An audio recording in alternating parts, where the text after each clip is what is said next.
Before I answer that question, I want to let you know that I personally have great admiration for the Korean people. The Korean people have been through enormous adversity over the centuries, but particularly last century with the Second World War, and then all the activities after the war. Yeah. And the Koreans have come out of that very strong. It's a democracy that thrives. I've been there several times. I've done quite a lot of work advancing relationships between Korea and the United States, and I've always had great pleasure in that. So my admiration to the Korean people, and of course, the dentists of Korea. So you asked the question is, why is Henry Schein strong, if you will? And it relates to our values, because I believe that you can come up with the greatest strategies, but if you don't have values, you will not be successful. And you can have a very bad strategy, but you have the right values, you will correct that strategy and come up with a winning strategy. And values drive culture. The culture can change over time. So when I joined Henry Schein, my colleague, who's our vice chair, Jim Ryslowski, 45 years ago, we put in the first fax machine.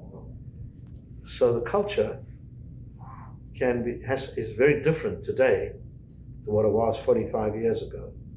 But the values are the same as they were when Henry and Esther opened the doors 90 years ago. So values are important. And values lead to the ability to drive change. Because if your customers trust you, your suppliers trust you, your team trusts you, your investors trust you, and you use all of that to advance society in general,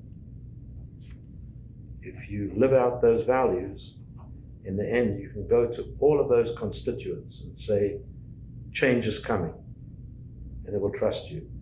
And the only way to make progress is to advance change. It's always been the case over the centuries, and we are in a very exciting time in dentistry today. Huge amount of change.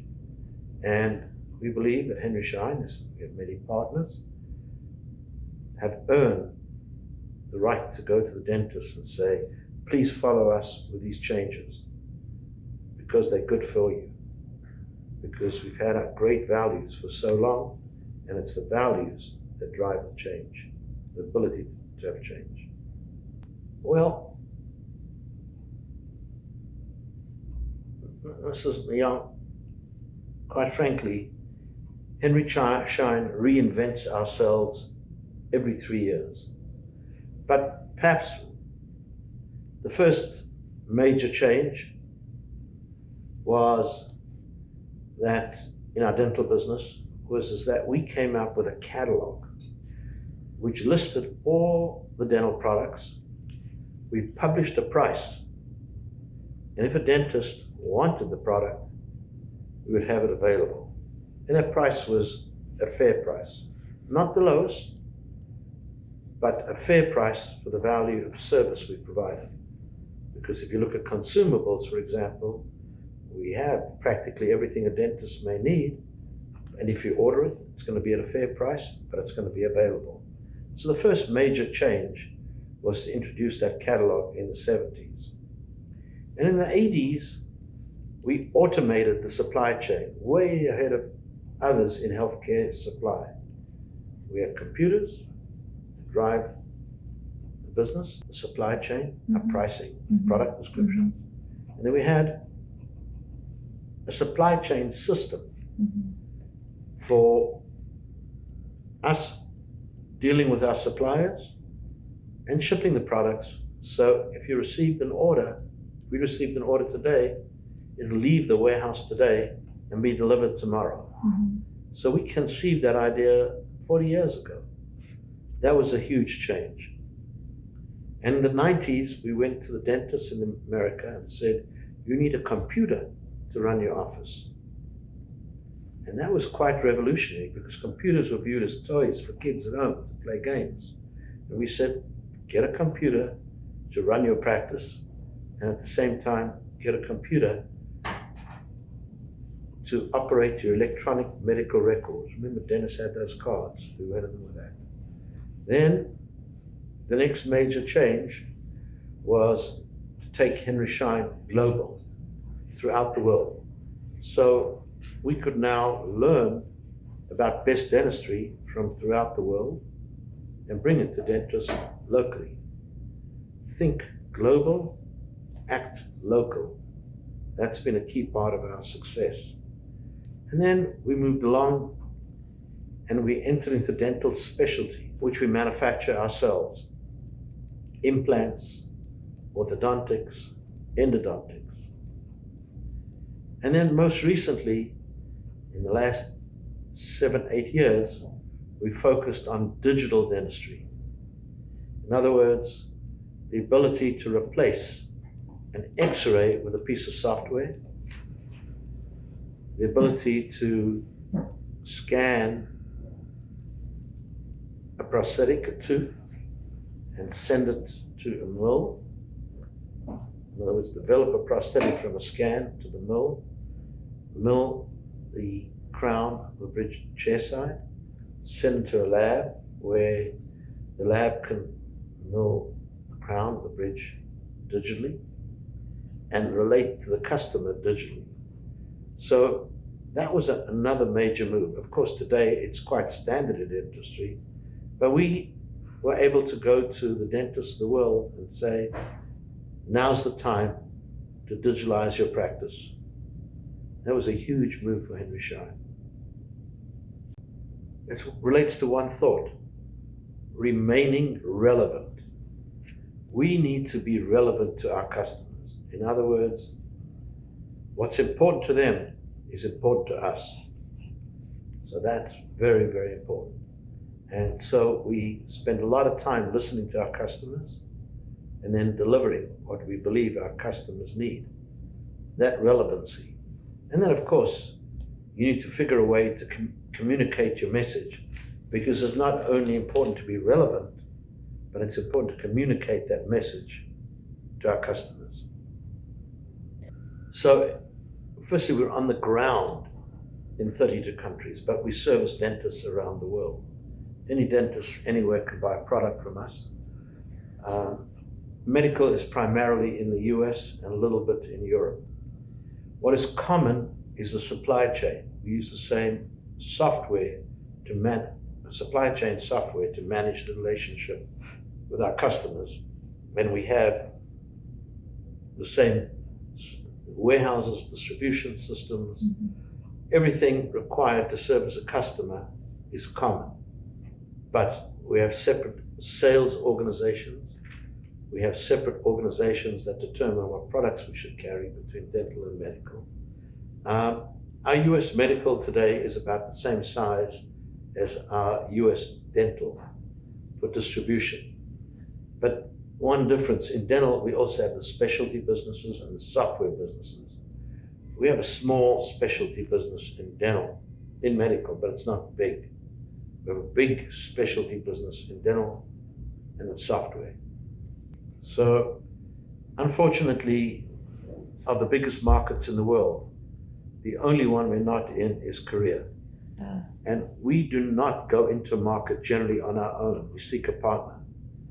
And we've never had an opportunity to have a partner in Korea yet. We will be there someday.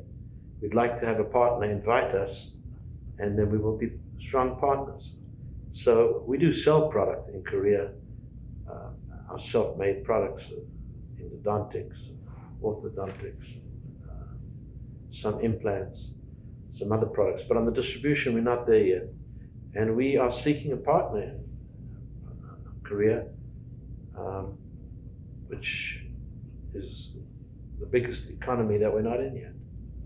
Well, what we would expect is for us to invest in our partner's business and grow the business together.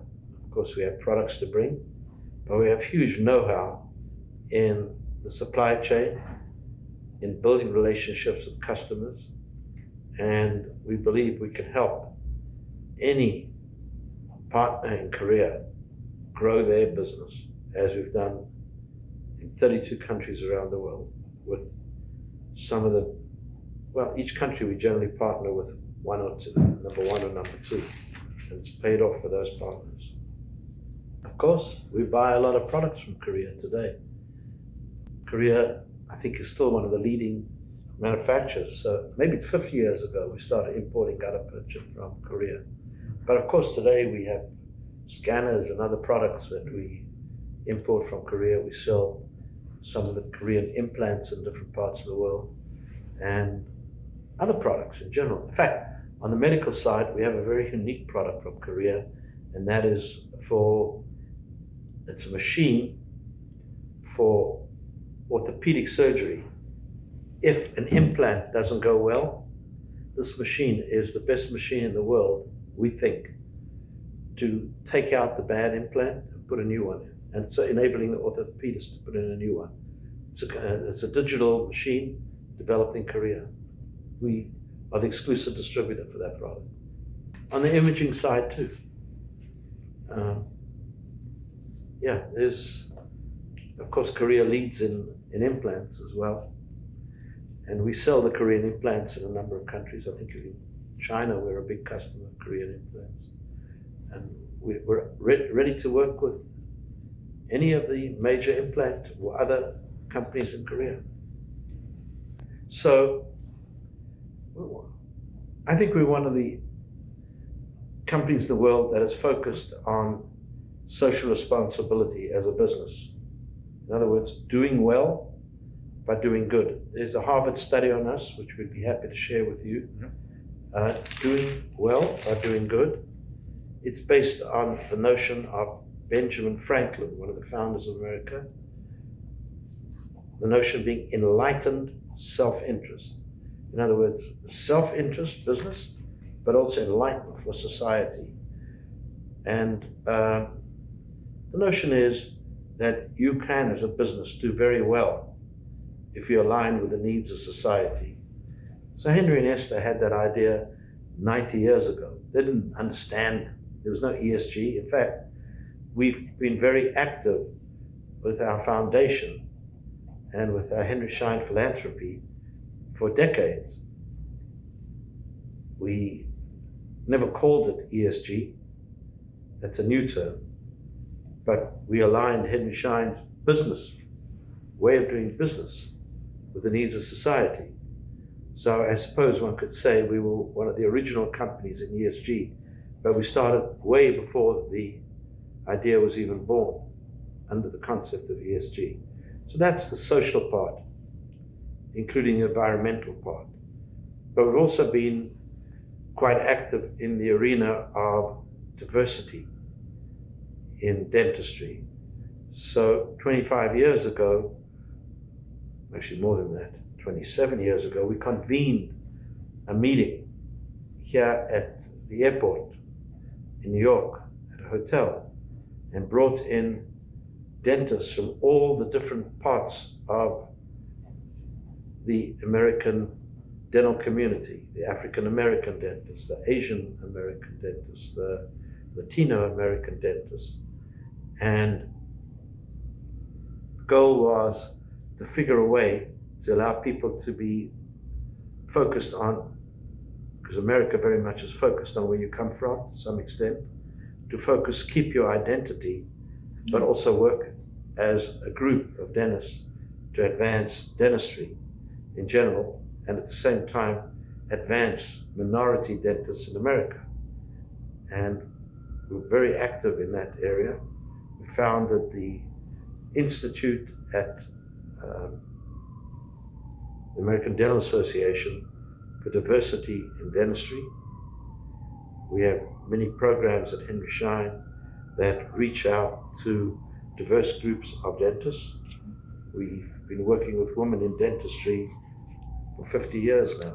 So this social responsibility of doing well by doing good for society, helping people access oral care, the environment, good governance, These are all areas that we've been focused on at Henry Schein for a long time. Well, I said this, the customer earlier on, I mentioned the customer's at the center of everything. Our job, by the way, most of our businesses in the free market world where dentists are earning a living and running a practice. I mean, there's some government dentistry, but most of our business is servicing the free market. In that context, practitioners own a business. So our job is to help the practitioners operate a more efficient business so that they can provide better clinical care. So they go hand in hand. The operational side, which has to be run like a business, and the clinical part, which should be whatever's best for the patient. And that's been our philosophy, help our customers operate a more efficient practice so that they can provide better clinical care. Our priority was the safety of our employees and the success of our customers. The biggest challenge for our customers was obtaining PPE, cleaning solutions, and gloves.